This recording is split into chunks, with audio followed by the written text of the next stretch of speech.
استقلالیت این صلح و آرامش.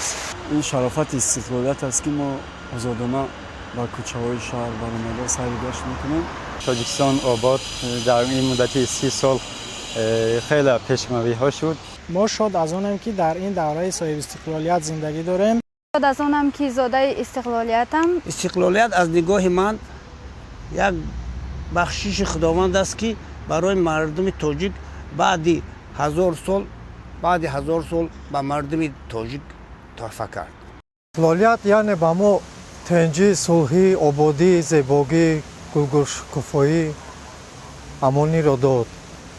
ما خوشبخت هستیم که در دولت استقلال عمر بر سر برده ایستاده ایم. با شرافت استقلالیت است که من امروز به دانشگاه داخل شدم. استقلالیت پیش از همه به ما آزادی داد. یعنی با شرافت استقلالیت ما چنین تنج و آباد و آرام آسوده در این فضای شاد وطنمان گشته ایستاده ایم. من شکر از آن میکنم که در چنین دولت صاحب اختیار و آزاد زندگانی میکنم. ما افتخار داریم از 30 سالگی دولت استقلالیت جمهوری تاجیکستان. استقلالیت دولتی مبارک باشد همدیگران عزیز.